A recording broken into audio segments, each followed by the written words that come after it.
Bueno, hermanos, Dios los bendiga. Qué gozo poder juntos cantar a nuestro Dios, alabar a nuestro Dios. Y que tengamos el privilegio de poder también abrir su palabra. Así que para continuar en este día con la serie de Romanos, los invito a abrir sus Biblias. Y hoy vamos a estar introduciéndonos en Romanos capítulo 6. Y vamos a estar meditando los versículos del 1 al 14. Ya nuestro hermano Marcos tuvo la lectura. Así que, si les parece, oramos y luego meditamos en la palabra de Dios. Señor, ahora nos presentamos delante de ti, deseosos de escuchar tu voz. Señor, confiamos, creemos que tu palabra, Señor, es poderosa para transformar nuestras vidas. Señor, que el Evangelio pueda resplandecer y florecer en nuestros corazones.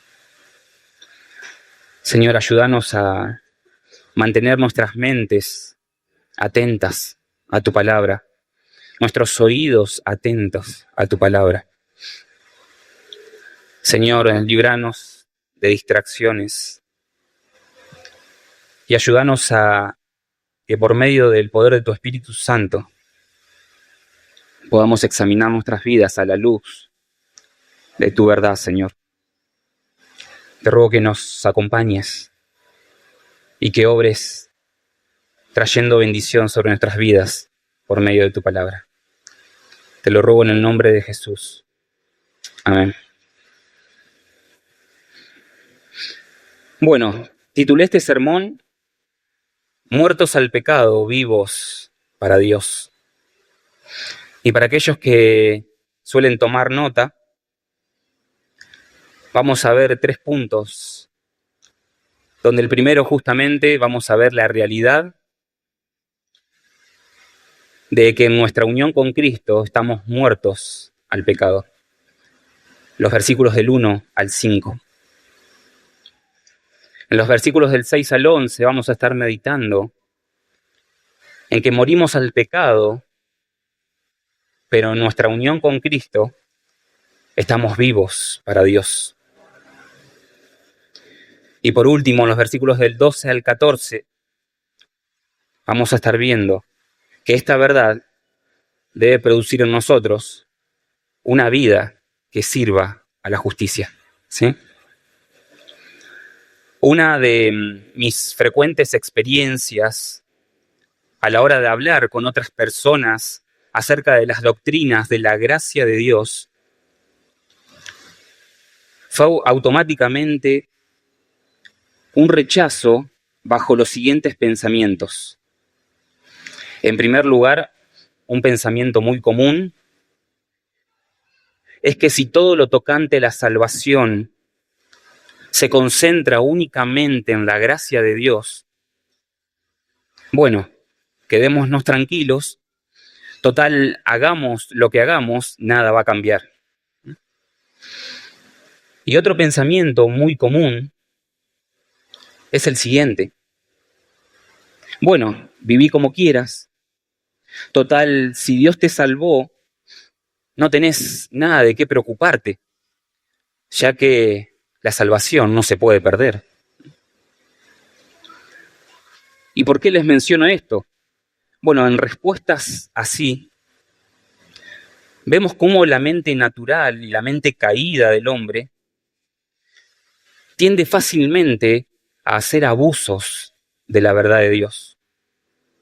Muchas veces con el fin de negar su verdad. Otras con el fin de justificar una mala vida delante de Él. Y lo que estaremos meditando hoy surge a raíz de una frase particular que Pablo menciona en el capítulo 5, versículo 20, que si ustedes recordarán dice lo siguiente: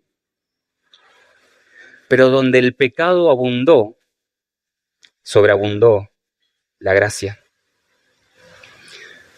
Una frase que de manera fácil uno podría torcer hacia su propio interés teológico y también práctico, hacia cómo vemos a Dios y hacia cómo vivimos. Sin embargo, Pablo no hace más que a través de ella mostrarnos la supremacía del don de Dios por sobre nuestro pecado. No olvidemos que en el contexto de la carta nos encontramos en una sección mucho más grande que habla acerca de los resultados, de las consecuencias de nuestra justificación. Y como solemos cantar muchas veces, mis faltas son muchas, su gracia es mayor. La justicia de Dios para la vida eterna del hombre a través de su gracia y por medio de Jesucristo, siempre fue como corriendo delante del pecado.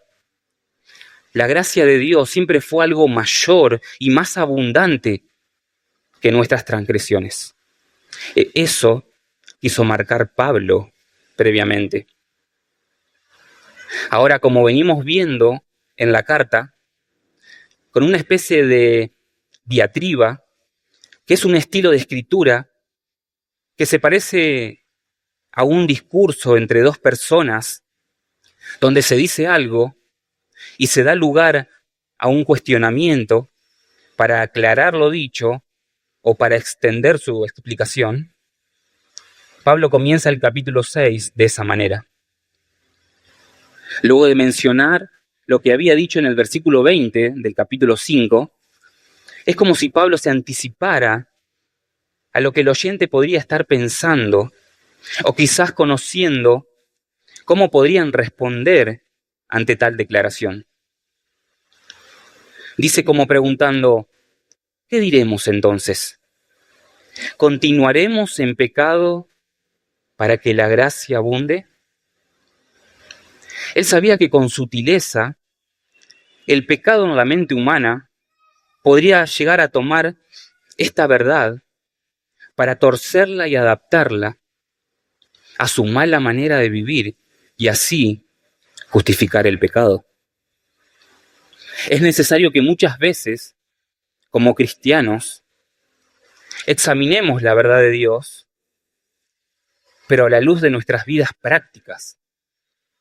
No solo a la luz de lo que piensa nuestra mente, sino de cómo vivimos cada día, de cómo es nuestra conducta.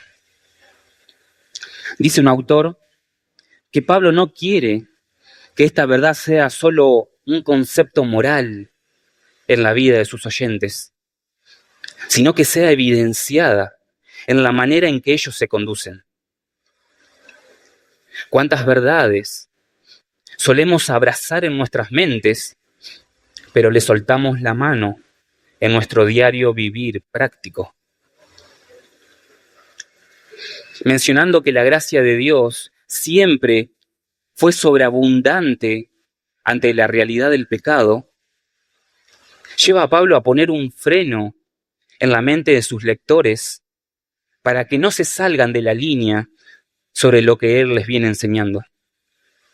El concepto de gracia y de pecado, con tal declaración, podría traer confusión, pero a su vez podría traer libertinaje. La conclusión automática podría ser en la mente de sus lectores: si cuando abundó el pecado, sobreabundó la gracia de Dios, en cierta manera, si seguimos pecando, siempre va a haber mayor gracia de Dios para con nosotros. De ahí que surge la pregunta: ¿continuaremos en pecado para que la gracia de Dios abunde? A lo que Pablo, sin vueltas, responde: de ninguna manera.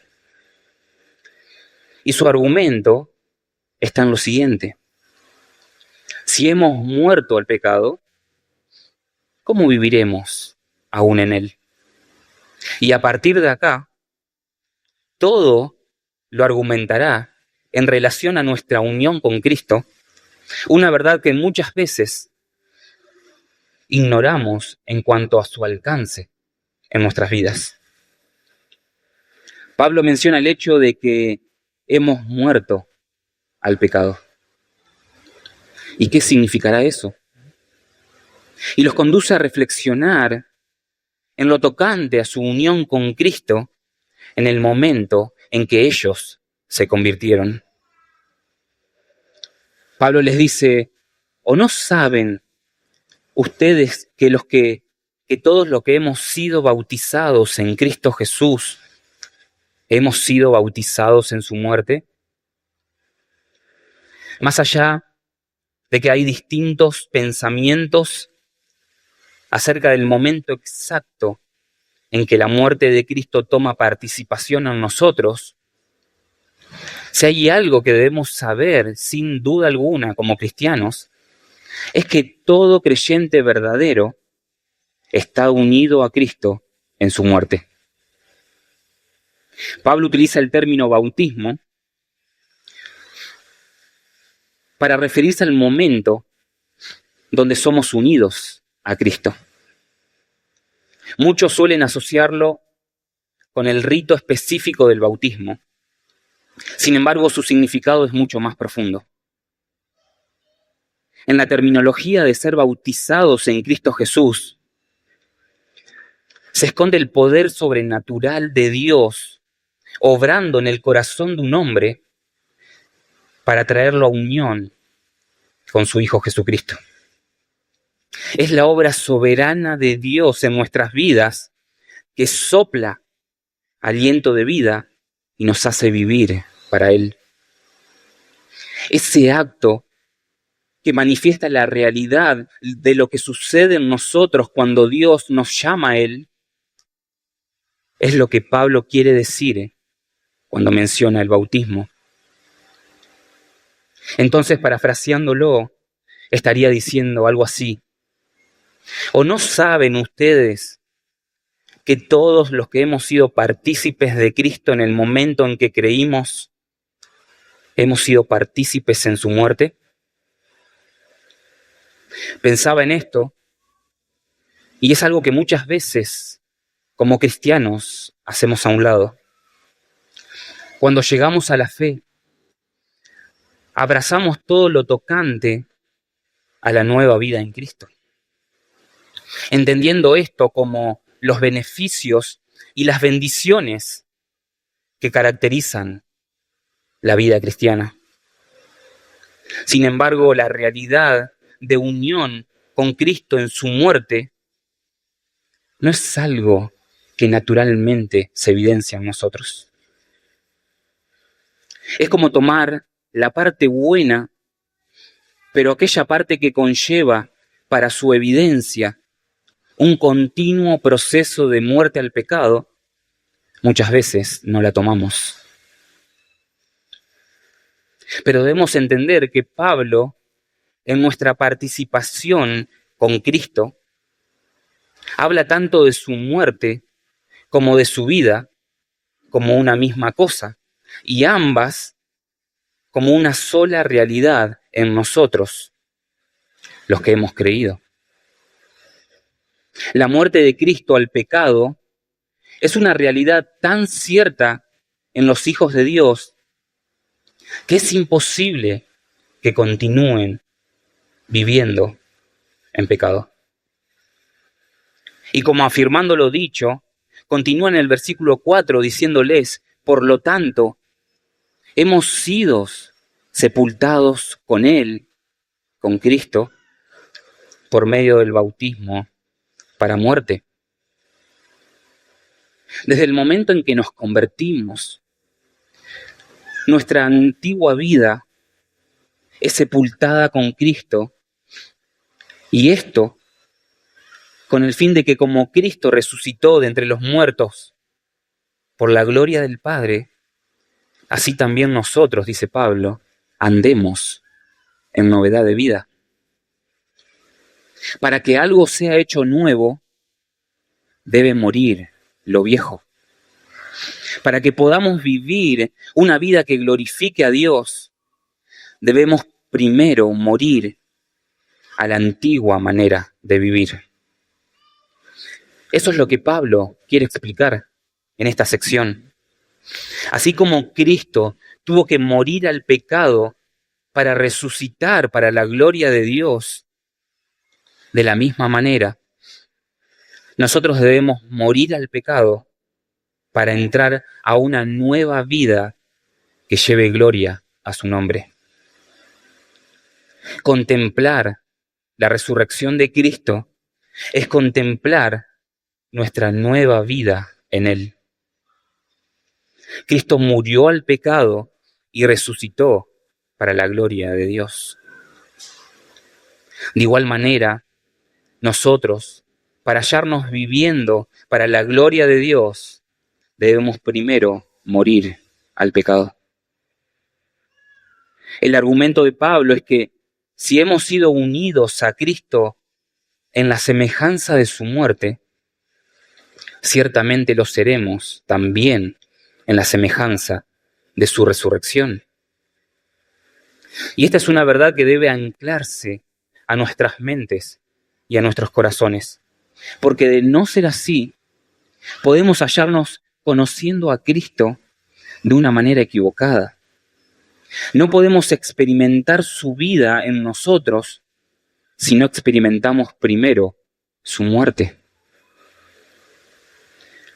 Ahora esto es algo que obra Dios en nosotros. Es Él quien nos une a Cristo en esta semejanza.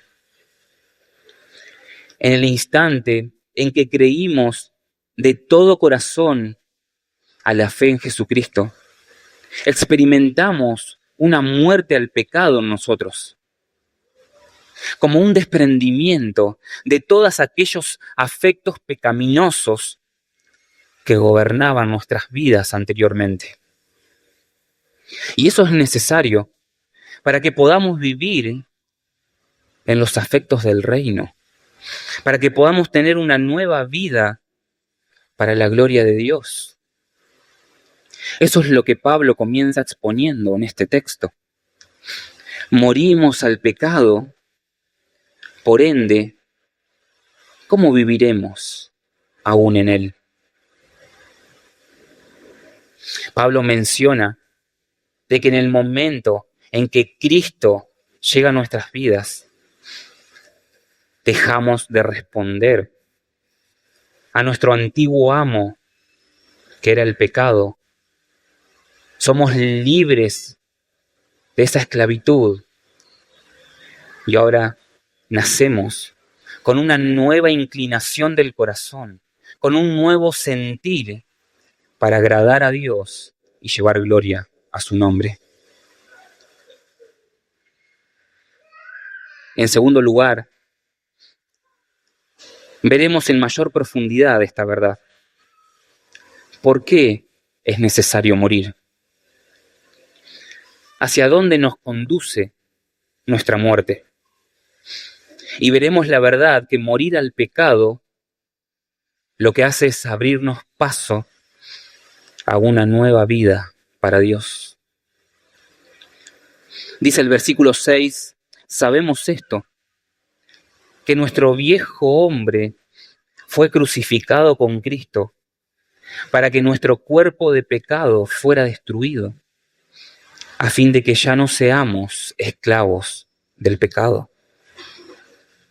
En el momento en que nuestro corazón late para Dios, todo lo que había en nosotros y que nos conducía a pecar contra Dios es crucificado con Cristo, es muerto en la cruz. Al morir, a aquello que nos inclinaba constantemente a pecar, evidenciamos la verdad de que ya no somos esclavos del pecado. En la cruz fue clavado con Cristo nuestro cuerpo de pecado, es decir, todo aquello que naturalmente estaba inclinado y tendía a ser alimentado por pecado, para ahora poder librarnos de su dominio. Y el argumento de Pablo justamente es eso.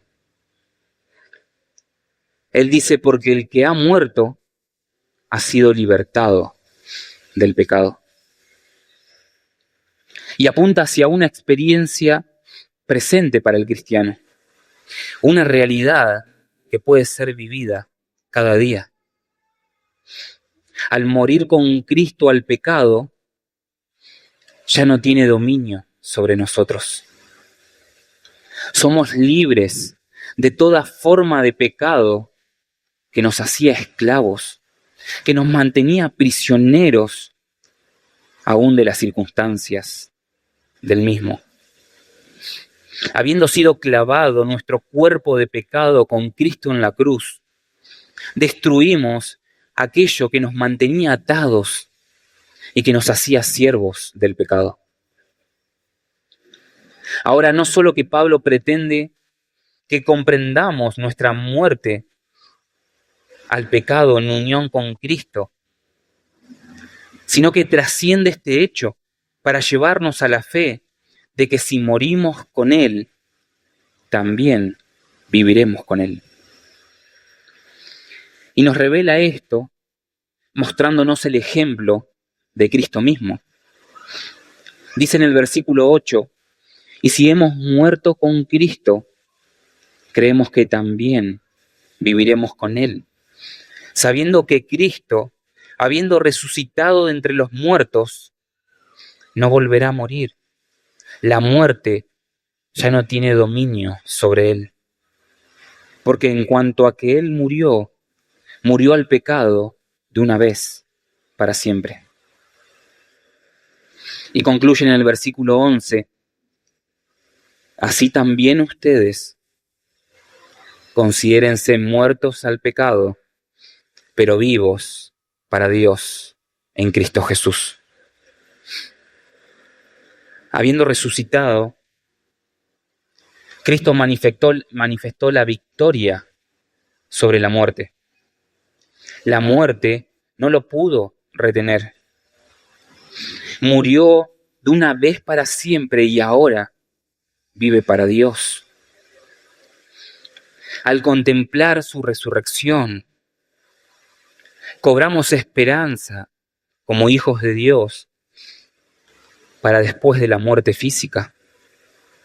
Sin embargo, lo que debemos comprender es que desde el momento en que Cristo es formado en nosotros, comenzamos a experimentar no solo la victoria sobre el pecado,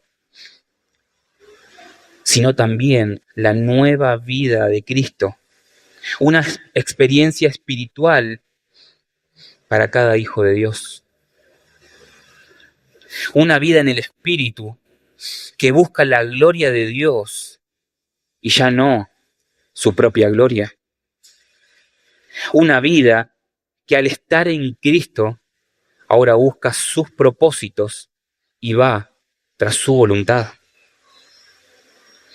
Morimos a la vieja vida para ahora vivir en Cristo, para la gloria de Dios. Motivados y confiados en que Cristo lo logró y es el primero de muchos que experimentaremos la misma resurrección al final, cuando al fin nuestros cuerpos carnales, nuestros cuerpos de corrupción, sean glorificados.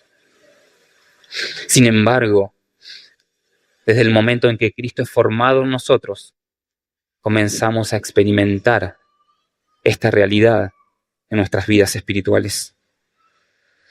Son todas aquellas cosas que estaban sometidas al gobierno del pecado en nosotros que clavamos en la cruz con Cristo. No morimos físicamente, pero vivimos una vida espiritual y ya no carnal. Una vida que busca andar en el espíritu y no en la carne. De eso se trata, haber sido crucificado juntamente con Cristo y haber clavado nuestro viejo hombre en la cruz. Por lo tanto, debemos vivir como muertos al pecado, y la vida que ahora vivimos debe ser una vida para Dios. Como Pablo dice en Gálatas capítulo 2, versículo 20, con Cristo he sido crucificado, y ya no soy yo el que vive, sino que Cristo vive en mí. Y la vida que ahora vivo en la carne, la vivo por la fe en el Hijo de Dios, el cual me amó y se entregó a sí mismo por mí. Ese es el sentir de nuestra nueva vida para Dios. Ya no vivimos para nosotros, ya no vivimos bajo el gobierno del pecado, que una y otra vez mantenía nuestras conciencias esclavizadas, sino que ahora morimos a esa esclavitud para servir a Dios, para vivir para Él. En primer lugar, vimos que en nuestra unión con Cristo hemos sido muertos al pecado. En segundo lugar, vemos que morimos al pecado para vivir para Dios. Y Pablo finaliza con el hecho de cómo esta verdad debe mostrarse en nuestras vidas prácticas. Cómo esta verdad debe verse en nuestras obras. Dicen los versículos del 12 al 14, por tanto, no reine el pecado en su cuerpo mortal, para que ustedes obedezcan a sus lujurias, ni presenten los miembros de su cuerpo al pecado como instrumentos de iniquidad, sino preséntense ustedes mismos como vivos de entre los muertos, y sus miembros a Dios como instrumentos de justicia, porque el pecado no tendrá dominio sobre ustedes, pues no están bajo la ley, sino bajo la gracia. Vemos que nuestra unión con Cristo se debe reflejar en nuestra manera de vivir. No vivan, dice Pablo, como pareciendo que el pecado continúa gobernando sobre sus vidas, como pareciendo que el pecado los tiene bajo su control. No obedezcan a sus lujurias, ni dispongan sus cuerpos y sus mentes para hacer lo malo. Más bien, dice Pablo, anden como vivos de entre los muertos y utilicen sus miembros para buscar y obedecer a la justicia. En otras palabras, tengan una continua búsqueda de una vida piadosa, de una vida que constantemente quiere agradar a Dios y obedecer a sus mandatos, que quiere correr tras sus propósitos y no tras los suyos egoístamente. Pueden hacerlo porque el pecado, dice Pablo, ya no tiene dominio sobre ustedes como para tenerlos esclavizados, sino que el poder de Dios, a través de unirlos a Cristo, los capacita para agradarle y para poder servirle. Hermanos, la santificación es un deseo, es una elección constante en nuestras vidas, y el pecado es algo que debemos aborrecer. La inclinación natural de nuestro corazón fue cambiado desde el momento en que nacimos de nuevo por obra de Dios. Y ahora la vida se trata de vivir para servir a Dios y responder a su gracia. Una vida así es la que demuestra haber creído y haber comprendido su unión con Cristo. Una vida así es la que comprende que ya no vive sintiendo una constante acusación en su conciencia de no cumplir y alcanzar la perfecta ley de Dios, como para permanecer esclavizado al poderío del pecado. Más bien es una vida que cree en el poder de la cruz sobre su vida. Por un lado, ya no se siente esclavo del pecado. Ya su deseo y su inclinación natural no es alimentar sus propias pasiones, sino agradar a Dios, sino servirle a Dios, obedecer a Dios.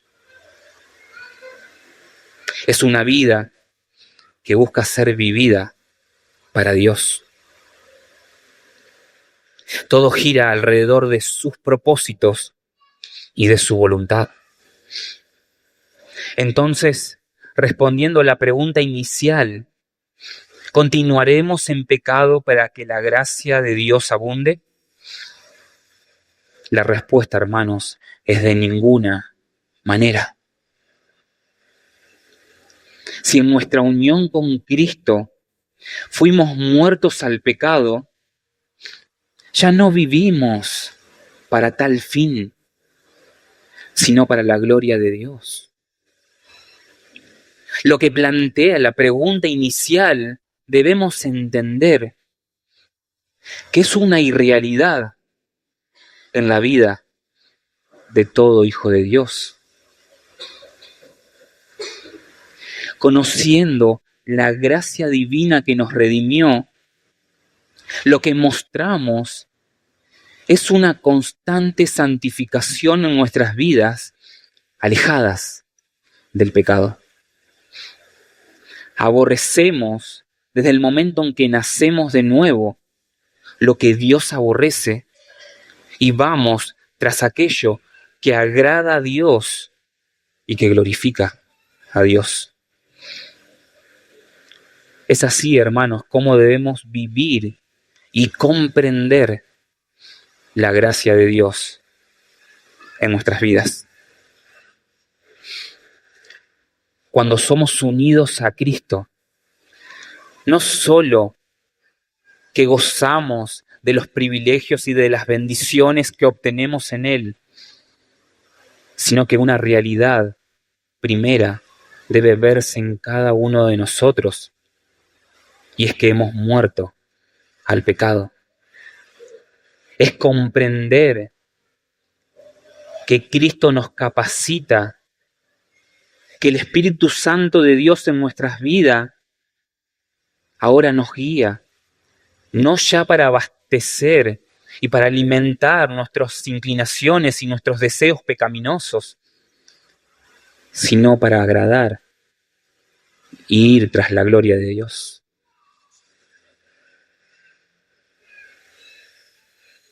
Es así como debemos mirar la gracia de Dios en nuestras vidas.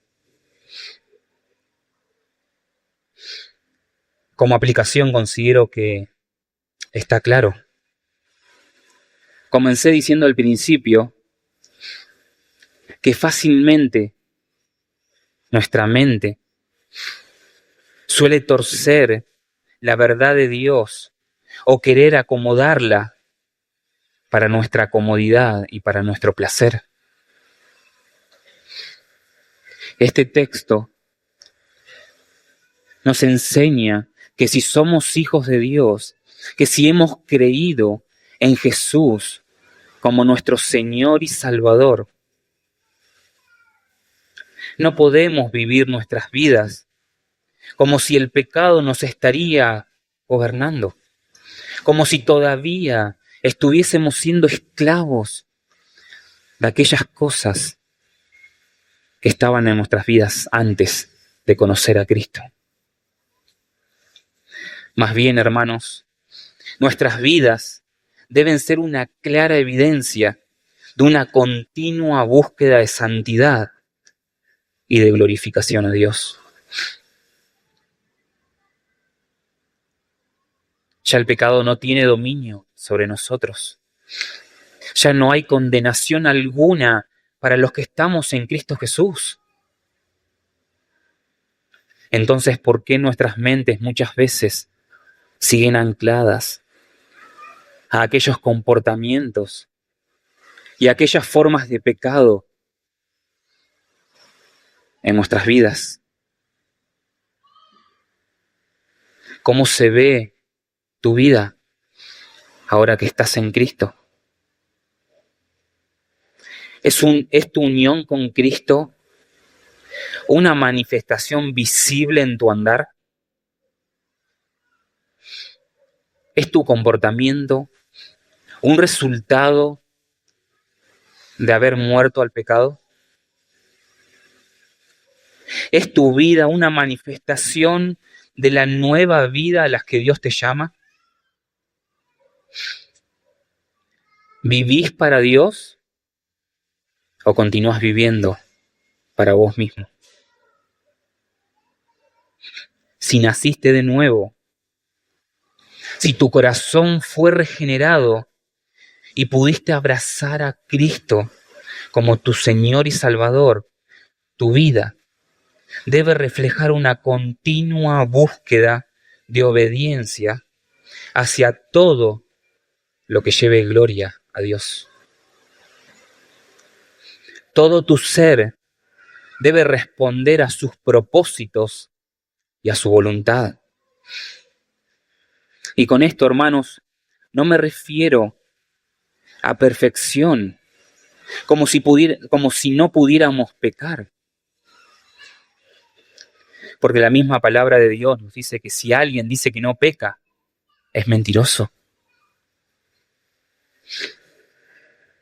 Pero sí me refiero a aborrecer el pecado, a arrepentirnos por ser muchas veces llevados y conducidos por los mismos, y dejar atrás nuestros errores para abrazar las buenas obras a las cuales Dios nos llamó. Hermano, tu unión con Cristo debe verse en tu muerte al pecado y en tu vida para Dios. Ambas verdades deben ser una realidad en tu vida. Ya no podés encontrarte queriendo alimentar el pecado que muchas veces se manifiesta en tu vida, sino que ahora ya no hay nada que te esclaviza, sino que ahora el propósito de Dios es entender que nuestra nueva vida está en Cristo y que ya la victoria sobre el pecado está ganada. Debes correr a Cristo, arrepentirte de tu pecado y abrazar la gracia de Dios para crecer en santidad. Por otro lado, si quizás examinas tu corazón y tu vida no es una manifestación y un deseo continuo de querer agradar a Dios, si continúas constantemente alimentando tu pecado, déjame decirte que seguís esclavo del pecado y que por consecuencia, sin perdón de Dios, seguís respondiendo a lo único que tu cuerpo y que todo tu ser responde, que es al pecado. Eso no hace más que condenarte delante de Dios, y tu única salvación es arrepentirte y creer en Jesús como aquel que murió y que resucitó para salvarte. Únicamente poniendo toda tu fe en Él es que podrás participar de su muerte y de su vida. Únicamente así tendrás esperanza para tu alma. No te tardes en buscarlo. Y hermanos, recordemos que en nuestra unión con Cristo morimos al pecado y vivimos ahora para Dios. Vamos a orar. Gracias te damos, Señor, en esta noche por hablarnos de esta verdad, Señor, tan liberadora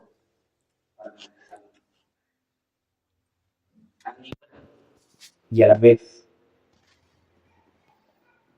trae tanta esperanza en nuestro corazón.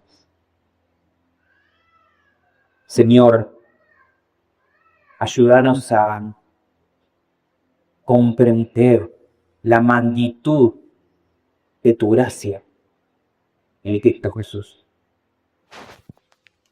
Esa obra completa y perfecta que hiciste en una cruz por nosotros. Señor, como medicábamos, guardanos de no diluir tu gracia, manifestando un continuo andar en pecado en nuestras vidas. Ayúdanos a ver la cruz, a entender la libertad del pecado, de esa esclavitud que antes nos motivaba, nos conducía a satisfacer constantemente nuestros propios deseos y deseos.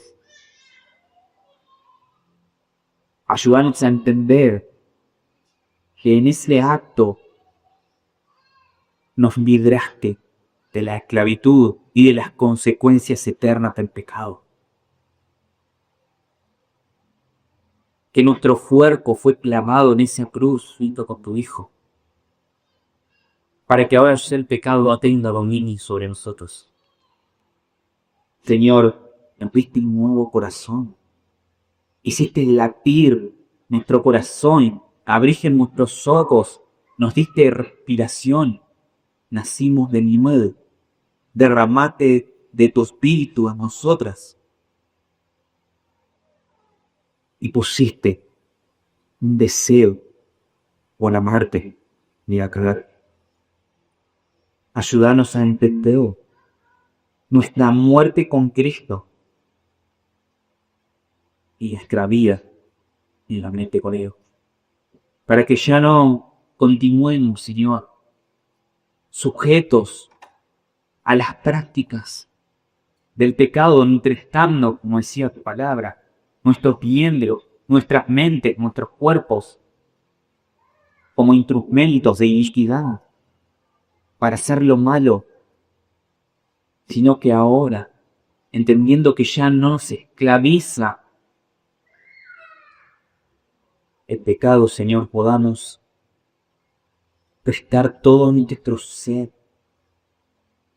tomar cada día la decisión de servirte, de obedecerte, de amarte, y mirar a Jesús, la gloria a tu nombre cuando lo levantaste de los muertos, y poder experimentar en esta vida los adelantos de esa vida eterna que nos espera junto a ti.